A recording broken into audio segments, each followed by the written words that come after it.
तो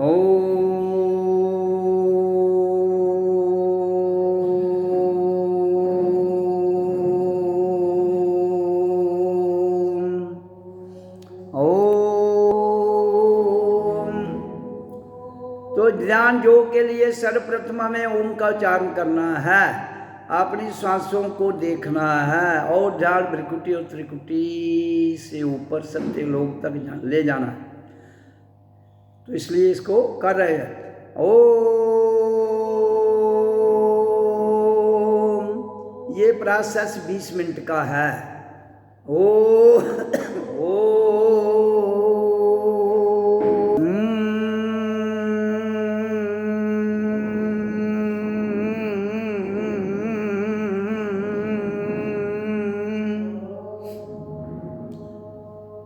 तो मैं अपनी सत्संग वाणी में सदैव यही चर्चा करता हूँ कि ध्यान की सबसे सरल विधि और मूल विधि जो है वो है ध्वनि और श्वास। और ध्वनि है ओम,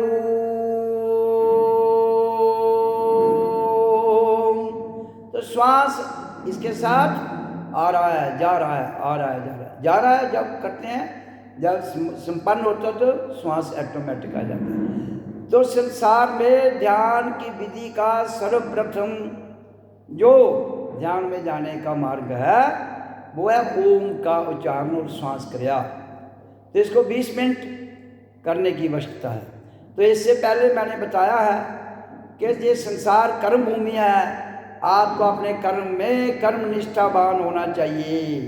और जब कर्म में आप निष्ठावान हो जाते हैं तो फिर उसके बाद क्या होता है, आपके भीतर से भक्ति उमड़ती है। जब भक्ति निष्ठावान हो जाती है तो फिर क्या, वैराग्य और ज्ञान प्रकट होता है।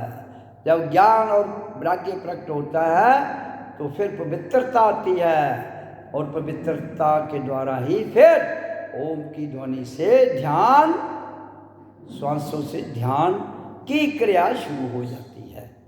तो मैं ध्यान की क्रिया की चर्चा कर रहा हूँ आपके समक्ष इस समय। तो 20 मिनट ओम का उच्चारण हो गया। अब इसकी दूसरी प्रतिक्रिया है श्वास। अब उच्चारण नहीं होगा, इसमें श्वास का लंबा लेना, लंबा छोड़ना, ये दूसरी विधि।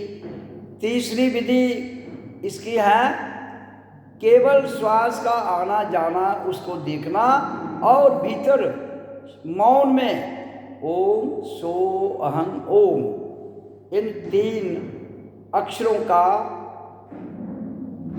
अंतःकरण में कहना। 20 मिनट 20 मिनट 20 मिनट, तो बीत गया 60 मिनट से 1 घंटा हो गया।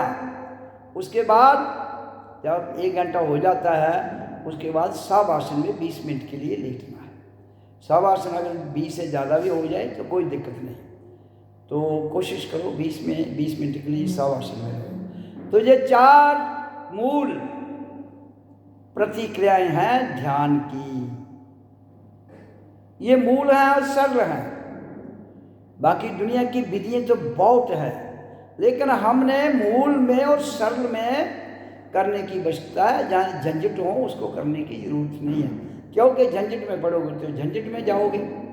मूल में जाओगे, सरल में जाओगे तो शांत और अपने आप में रहोगे।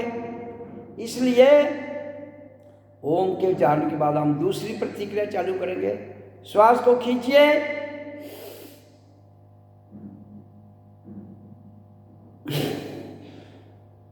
लंबा छोड़ दीजिए। जब मैं एकदम छोड़ता हूं तो उसके बाद छोड़ता रहता हूं, आप भी उसके बाद छोड़ते रहना। ये भर लिया, छोड़ दिया, फिर आपको इसके साथ छोड़ते रहना। और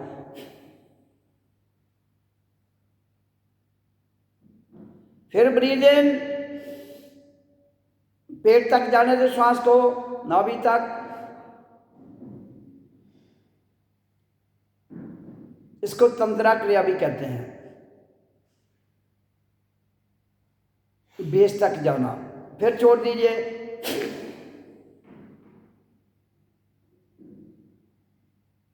एकदम छोड़ने के बाद भी लगातार आगे लंबा छोड़ते जाइए। ध्यान श्वासों पर देखना, श्वासों को है, ध्यान बिरकुटी में, और सुनना कानों से है।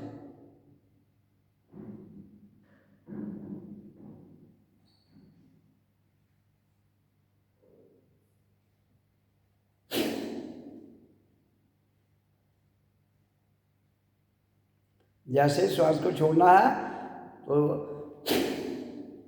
इस तरह करके फिर श्वास को छोड़ते रहना लगातार। एक करके पहले श्वास छोड़ते वक्त सबसे पहले इसको करना है, फिर श्वास को आगे छोड़ता रहना है। जब इसको लंबा ले लेते हो, श्वास वैक्यूम हो जाती है, फिर धीरे से खींच लो लंबा।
इसको भी 20 मिनट के लिए करना है। अब लंबा श्वास 20 मिनट हो गया जो लिया हमने, तो इसके बाद अब हम करेंगे तीसरी क्रिया इसकी, जिसमें केवल श्वास जो नेचुरली आता है उसी को देखना है, और ओम सो अहं ओम मौन में कहना है। होंठ बंद, नाक से श्वास लीजिए, नाक से छोड़ दीजिए। लेनी और छोड़नी नहीं है, खुद आएगी जाएगी, आपको देखना है श्वास को। ओम सो अहं ओम ये अक्षर बोलने हैं।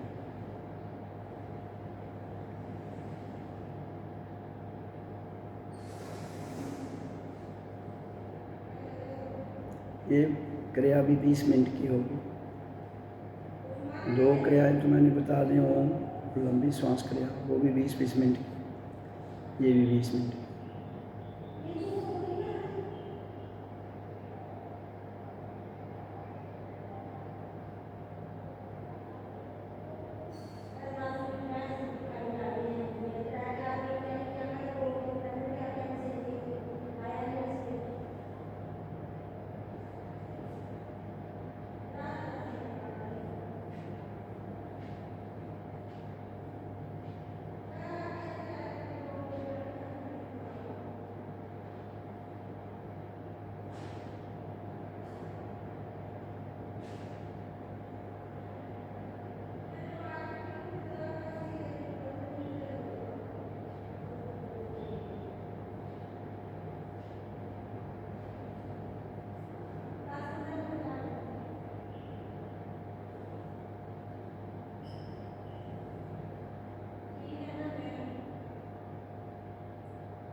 ओम।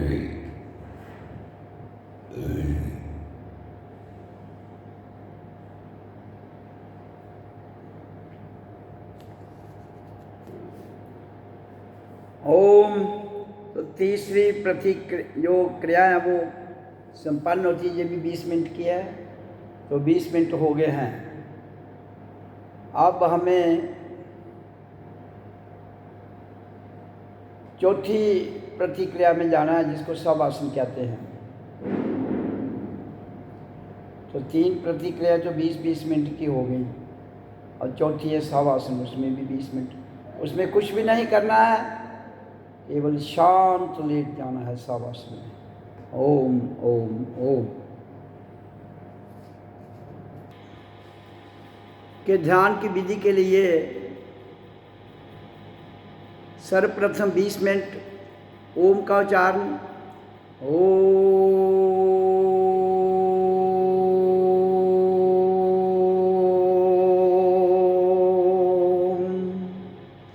इस क्रिया को करना है, श्वासों को देखते रहना है और ध्वनि को सुनना है। ध्यान अपनी भ्रुकुटी के ऊपर रखना है।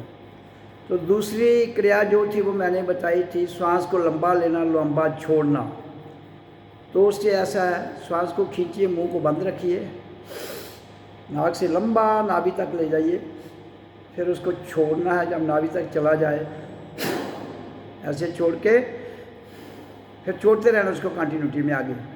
जब वो खाली हो जाता है हमारा अंदर से सांस, फिर सांस को भरना है, गहरा भरना है, लंबा छोड़ देना है, जिसको breathe in, deep breathe in और लॉन्ग ब्रीद आउट कहते हैं, वो करना है।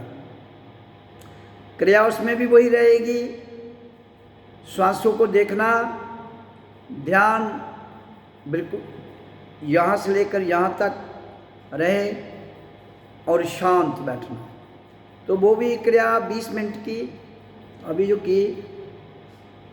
फिर तीसरी क्रिया आ जाती है, उसमें ना सांस अपनी तरफ से कुछ नहीं करना है, हमने केवल मुंह बंद रखना है। श्वास नाक के रास्ते से आएगा जाएगा, स्वयं आएगा जाएगा, फिर उसको देखना है और उसके साथ ओम ओम मौन में कहना है, ओम सो अहं, ओम सो अहं, मौन में।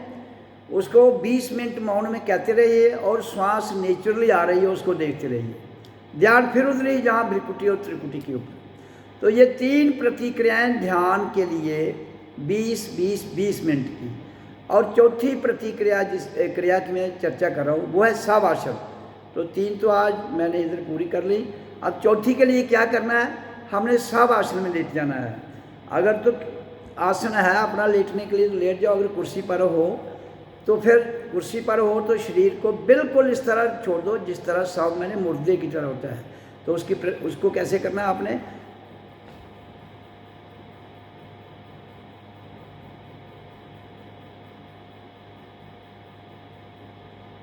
और इसमें कुछ भी नहीं करना आपको। सांस आ रही है जा रही है, आपने कोई ध्यान नहीं देना है, क्योंकि मुर्दा किसी की ओर ध्यान थोड़ी दे सकता है, और ना हिलता है ना जुलता है। मैं तो अभ्यास के लिए आपको बता रहा हूँ ना वो कुछ नहीं करता है। तो उस क्रिया में भी हमने कम से कम 20 मिनट, इसमें शवासन में। अगर नीचे 6 फुट का आपके पास गड्ढा है तो गड्ढे पर लेट जाइए, ऐसे छोड़ दीजिए शरीर को, कुछ भी नहीं करना उसमें। श्वास आ रही है जा रही है, आप पड़े हैं जैसे आप शरीर में नहीं हैं। You should feel as you are a dead body. तो ये 4 क्रियाएं ध्यान के लिए सार्थक हैं। जो इंसान 4 क्रियाओं से गुजर के अपने आप में चला जाता है वो ही जाग जाता है। हम धरती पर हमारा सर्वप्रथम कर्तव्य क्या है, इसको जानने की जरूरत है। वो क्या है कि सबसे पहले जब हम धरती पर आए, माँ की कोख से शरीर बन के बाहर निकला शिशु का, तो कैसे वो जागा, वो जागता है जब जीव आत्मा जहाँ से एंटर करती है। अब शास्त्रों में बड़े वैज्ञानिक कहते हैं कि जीव आत्मा 5 महीने के बाद आ जाती है, और कुछ शास्त्र कहते हैं कि जब बच्चा बनता है उसका स्पर्म थोड़े ही तो उसी वक्त आ जाता है। नहीं, ऐसा नहीं है। जीव आत्मा तभी एंटर करती है जब बच्चा माँ की कोख से बाहर आता है। तब तक वो माँ के फीडर के द्वारा खाता है, माँ के फीडर से ही वो ग्रोथ होती है। जो माँ खुराक खाती है उसी से बढ़ता है। सीधी सी बात है, जब कोई लेडी प्रेगनेंस हो जाती है उसको तो प्रेग्नेंट हो जाती है तो उसको डॉक्टर कहते हैं डाइट खाओ। किसके लिए खा रही है वो? अपने लिए भी और उस बच्चे के लिए भी जो ग्रोथ ले रहा है। तो इसका मतलब क्या हुआ कि वो फीड जो ले रहा है माँ के थ्रू ले रहा है, इंडिपेंडेंट नहीं है। अगर वो इंडिपेंडेंट होता तो उसको माँ की खुराक की क्या जरूरत थी? तो इसका मतलब ये हुआ कि वो 9 महीने तक ग्रोथ उसकी होती है। हाँ, 9 महीने के बाद जब जीव आत्मा उसमें एंटर करती है तो जहाँ से मैंने कहा है कि वो सूक्ष्म, अति सूक्ष्म स्थिति में करंट रूप में होती है। फिर वो नीचे आती है जहाँ रोशनी प्रकाश जहाँ आती है श्वास क्रिया, फिर वो श्वास क्रिया पाँव तक चली जाती है। फिर दोबारा वापस श्वास क्रिया जब जहाँ से हम छोड़ते हैं नाक के द्वारा या मुंह के द्वारा, 2 ही रास्ते हैं उसके। मिसाल भी है लेकिन जन्म के समय की बात करूँ तो फिर बच्चे का श्वास बाहर आता है। देन ही और शी जो बच्चा है वो क्या ध्वनि निकालता है? आओ आओ, ओ आ ओ आ ओ आ। ये ध्वनि बच्चा जन्म के समय निकालता है। चाहे वो किसी भी संप्रदाय में, किसी भी देश में, किसी भी बिरादरी में, किसी भी संप्रदाय में पैदा होता है, एक ही ध्वनि। तो जब एक ही ध्वनि हर बच्चा निकालता है और उसी की वजह से वो पहले सोया हुआ था, उस ध्वनि के द्वारा जाग जाता है। श्वास और वो ध्वनि, मूल मंत्र दोनों के द्वारा जागता है तो उसकी बॉडी का सिस्टम ऑटोमेटिक अलौकिक चल पड़ता है। श्वास आती है, ध्वनि निकलती है तो उसकी बॉडी के अंदर ब्लड वेसल्स जितने भी हैं वो अपने आप हरकत में आ जाते हैं। दिस इज द प्रोसेस जो बच्चा जन्म लेने के बाद माँ के फीडर से अलग होता है।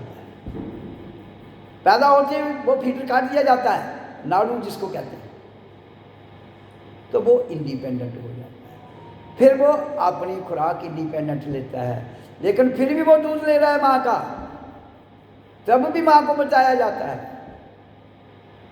क्योंकि आत्मा तो खुराक नहीं चाहिए, खुराक तो शरीर को चाहिए ना, डाइट तो शरीर को चाहिए। शरीर किसका है? शरीर का हिस्सा है। इसलिए माँ के शरीर के द्वारा खाई हुई चीज़ का जो दूध बनता है वो माँ का पीता है, उसको शरीर को असर होता है, आत्मा को।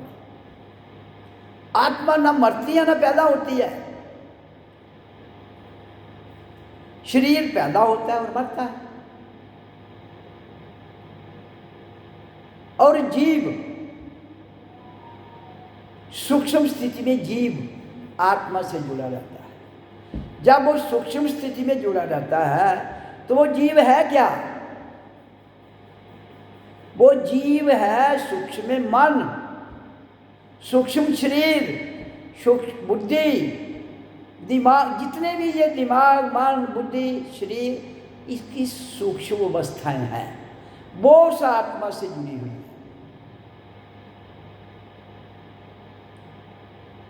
और ये चेतन नहीं है, ना बुद्धि चेतन है, ना मन चेतन है, ना दिमाग चेतन है, ना शरीर चेतन है।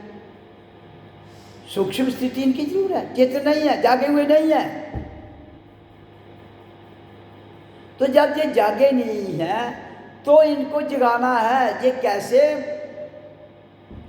हुआ, जन्म के समय बच्चा जाग गया, धीरे धीरे धीरे बढ़ता गया, उसके ऊपर माया की लहरें, माया की जो परतें हैं उस पर चढ़ती गई और उसका जो भोलापन था वो खत्म होता गया। बच्चे का भोलापन, जब तक वो बोलता नहीं है, बच्चे को जो उठाए ले जाए कहीं भी छोड़ दे वो डरता नहीं है। लेकिन जैसे बड़ा होता है, हम माँ बाप, समाज और आगे पीछे वातावरण, उसके अंदर जहाँ की जितनी भी वातावरण है, जहाँ की बातें, जहाँ के रस्म व रिवाज, जहाँ की प्रथाएं, यहाँ की मान्यताएं, उसको थोड़े पता है मान्यता क्या है बच्चे को, वो भरते जा। जब वो बोलता है तो उसके अंदर उसमें सोचने की शक्ति, बोलने की शक्ति और ग्रहण करने की शक्ति आ जाती है, बड़ा होता है। तो वो सारी बातें समाज से, माँ बाप, समाज से, और कुछ फिर स्कूल में जाता है टीचरों से। तो ये जितना भी ज्ञान दिया जा रहा है उस बच्चे को, वो उसको जगा नहीं रहा है, सुला रहा है। लेकिन लोग तो कहते हैं हमारा बच्चा बहुत इंटेलिजेंट है। भाई क्या करोगे ऐसी इंटेलिजेंसी को जो कल को घातक सिद्ध हो जाए? वही इंटेलिजेंट बच्चा कल को मान लो प्राइम मिनिस्टर बनता है, चीफ मिनिस्टर बनता है, गवर्नर बनता है, इंजीनियर बनता है, डॉक्टर बनता है, ब्यूरोक्रेट बनता है, या किसी और बड़े पद पर आ जाता है।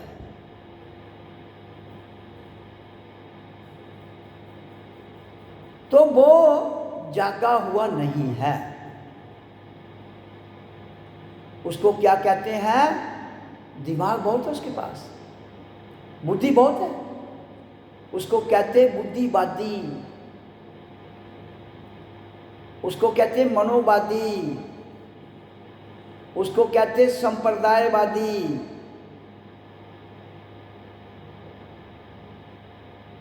तो वो वाद विवाद में रहता है। क्यों रहता है वाद विवाद में? क्योंकि जागा हुआ नहीं है, पढ़ा बहुत है, IAS की हुई है।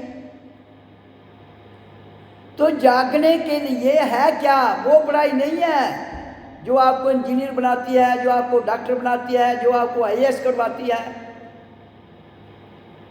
जो आपको राजनेता बनाती है। वो विद्या जगाती नहीं है। मैं चर्चा कर रहा हूं जागने की। हाँ, जिस दिन तुम जाग जाओगे, आपके द्वारा कभी भी गलत काम नहीं होगा, कभी भी नहीं। जब कभी कोई गलत काम होगा ही नहीं हमसे, तो कानून बनाने की जरूरत ही नहीं है। फौज, डिफेंस, सिक्योरिटी इतनी क्यों रखी जाती है?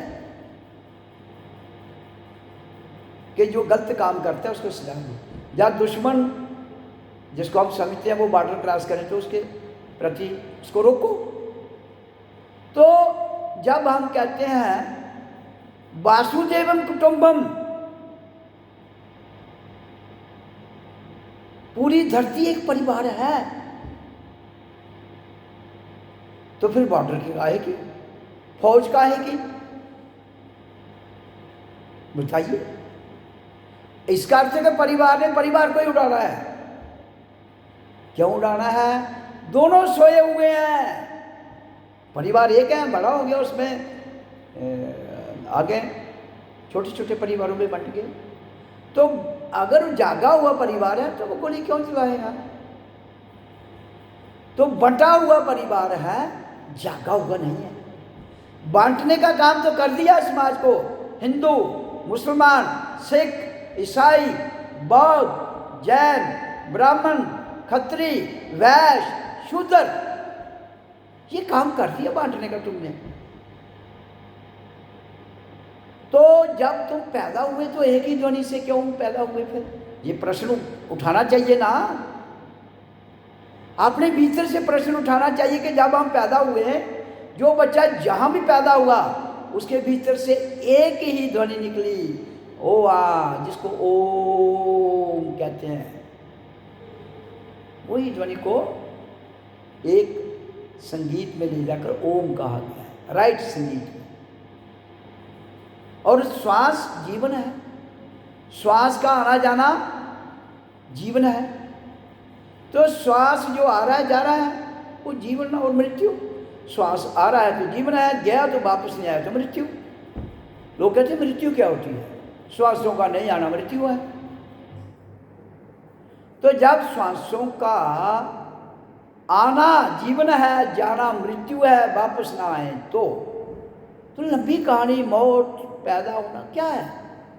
श्वास नहीं आए तो छुट्टे, और आवाज भी बंद, ध्वनि भी बंद। तो जगाने वाली ध्वनि श्वास और ओम। इसलिए जो मूल मंत्र है मैं इस मंच से पूरे विश्व को दे रहा हूं। ये नहीं कि अगर कोई सुने बात ना सुने। अब पूरे विश्व में प्रकट होने के लिए जो ध्वनि जहां से ऊपर जाएगी वो पूरे विश्व में फैले। हाँ, अब गंदगी बहुत ज्यादा हो गई है, उसको सफाई के लिए समय लगता है। एक कूड़े का ढेर बहुत बड़ा इकट्ठा हो गया है, थोड़ा थोड़ा उठाओगे तो बहुत समय लगेगा, तो एकदम तो वो सूखेगा भी नहीं।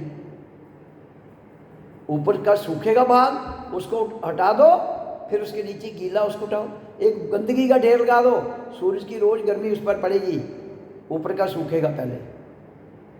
जब सूखता है हटाते जाओ, नीचे का सूख जाएगा हटाते जाओ, फिर तय तक सूख जाएगा तो गंदगी खत्म। वो ही जो कूड़े का ढेर है जिसमें बदबू आ रही थी, सूरज की किरणों से उसी से खुशबू आनी शुरू हुई। इसी तरह से हमारे शरीर के अंदर जितने भी विकार हैं, जब ओम की ध्वनि की करंट इसको बजती है तो ये हमारे अंदर सारे विकारों को सुखा देती है। इसलिए इसको ध्यान विधि में मैंने रखा है, जबकि ये पूर्ण मूल है। तो जब ये पूर्ण मूल है तो इसी से सब कुछ होगा। और अगर परिवार एक है, मेडिटेशन एक, ईश्वर एक, अल्लाह एक, वाहिगुरु एक, दो नहीं हो सकते। सबका, हिंदू, मुसलमान, सिख, ईसाई, बौद्ध, जैन, ब्राह्मण, खत्री, वैश्य, शूद्र और भी कोई संप्रदाय में जात पात है, सबका एक ही है माल। सबका माल एक है। तो अलग अलग पूजा पद्धति क्यों है? अलग अलग पूजा के मेथड क्यों किए जा रहे हैं? लोगों को बांटने के लिए, लोगों को लड़ाने के लिए, लोगों को गुमराह करने के लिए। ये मन की कल्पना के द्वारा निर्मित किए गए हैं। और मन के अंदर 24 आवर्स में 80,000 विचार उठते हैं, 80,000, जिसमें 80% नेक नकारा होते हैं, मतलब 72,000। 80 का 90% निकाल दो, 9 8 72, 72,000 माइंड में नकारा बकार, बाकी है थोड़े से ठीक। कितने? 8,000। तो यहां 72,000 विकार की बातें हैं।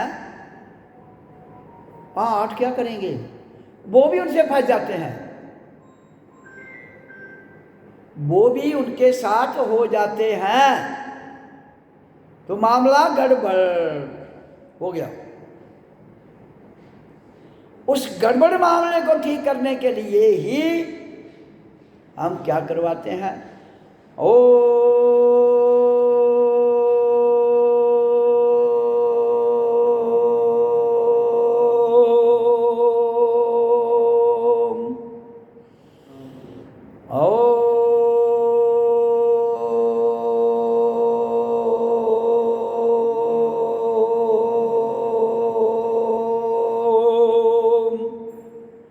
इस ध्वनि को जैसे मैं कर रहा हूं, चप्पी लगा लो, कुर्सी पर बैठ जाओ, तो 15 से 20 मिनट इसी तरह रेगुलर करना है। ओ 20 मिनट तक करो, फिर 20 मिनट ना इसको छोड़ दो, लंबी ना श्वास लो नाक से, इसको लंबा छोड़ दो। ये दूसरी क्रिया। फिर तीसरी क्रिया, श्वास आ रहा है जा रहा है नेचुरली, उसको देखते रहो। तो चौथी प्रतिक्रिया है सावासन, तो मैंने बताया बैठ के ऐसे फिर लेट कर। ये है पूर्ण ध्यान की विधि, इसको कहते हैं कंप्लीट मेडिटेशन। 1 घंटा और 20 मिनट का प्रोसेस है। 20 मिनट उच्चारना है ओम का, 20 मिनट प्राण वायु लंबी और छोटी, 20 मिनट नेचुरली आ रही है उसको देखना है, और 20 मिनट सावासन में देखना है। तो 24 घंटे में हमें इस क्रिया को मिनिमम 4 बार करना चाहिए। मिनिमम 4 बार। 24 घंटे होते हैं, 16 घंटे काम करो अपने लिए, पेट पूजा के लिए कर्म करना है ना हमने धरती पर, वो कर्म करो, ठाठ से करो, कोई मना नहीं। 16 घंटे कर्म बहुत होता है शरीर के लिए। फिर कितने घंटे बच जाते हैं? 8। 8 घंटे से ये 4 घंटे और बीच का 5 घंटे निकल जाएंगे। 3 फिर भी रह गए आपके पास, 3 फिर भी बच जाएंगे। तो इसलिए हर एक को विश्व में इसे करना चाहिए। वो हिंदू है मुसलमान है मुझे उससे कोई लेन देन नहीं है, ब्राह्मण है क्षत्रिय, ये सब तथाकथित पखंड, इनसे मुझे कोई सरोकार नहीं। इसलिए यही मेरा आदेश है, यही मेरा उपदेश है, और यही सत्संग है, यही मेडिटेशन है, यही योग विद्या है, और इसी के द्वारा आप उस अलौकिक डिवाइन पावर जिसको परमात्मा कहते हैं उसको मिल सकते हैं बड़े आराम से, कोई दिक्कत की बात नहीं। करना है, करने से मिलोगे, करोगे तो मिलोगे, करोगे तो जागोगे। फिर जाकर जब जाग जाएगा आदमी, फिर वो राजनेता बनता है, IAS अफसर बनता है, इंजीनियर बनता है, डॉक्टर बनता है। भ्रष्टाचार एकदम साफ, एकदम, कोई कानून बनाने की जरूरत नहीं। और जो अरबों रुपया तुम एंटी करप्शन बेल्ट फोर्सेस पर खर्च करते हो, वो बचेगा ना, वो मानव के काम आएगा, तो इंसान अमीर हो जाएगा, समृद्ध हो जाएगा।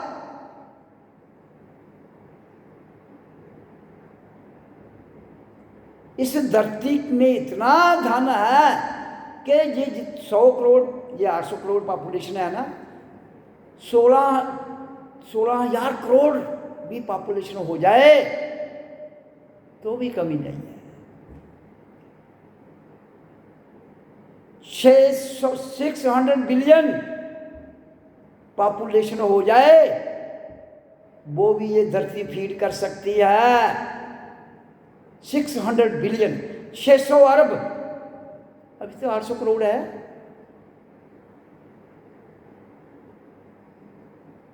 इतनी क्षमता है इस धरती के अंदर।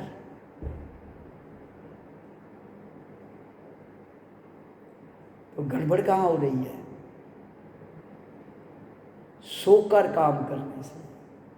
सोकर तीर चलाओगे, बाई चांस लग जाए तो लग जाए, नहीं तो सब फोकड़ जाएंगे। ये सब जितने भी इधर दुनिया को सत्ता में बैठे हुए लोग हैं, आपके धर्म के पुजारी हैं, ये सब दुकानें खोल के बैठे हैं, यही तो लूट रहे हैं। तो ये लुटेरे ही हुए। जनता का पैसा, जनता को गुमराह करना, जनता को डराना। भाई परमात्मा का तो डर काहे का? मैं तुम्हारे भीतर बैठा हूं, जिसकी मौत ही नहीं होती है, जो पैदा भी नहीं होता है, फिर काहे का डर है? किस बात का डाउट है? सारे डाउट निकालते हुए तो मेरे से जुड़ जाओ, बस मैं संभाल लूंगा बाकी सबको। जागो और जिगाओ। ऐसा करने में जब हम सक्षम हो जाते हैं तो दुनिया में शांति, समृद्धि, अखंडता, एकता, प्रेम अपने आप बढ़ जाता है। आपको कुछ करने की जरूरत है, करने की जरूरत है, जगाने की जरूरत है। तो इसलिए आज का कार्यक्रम मैं संपन्न करता हूँ। ओ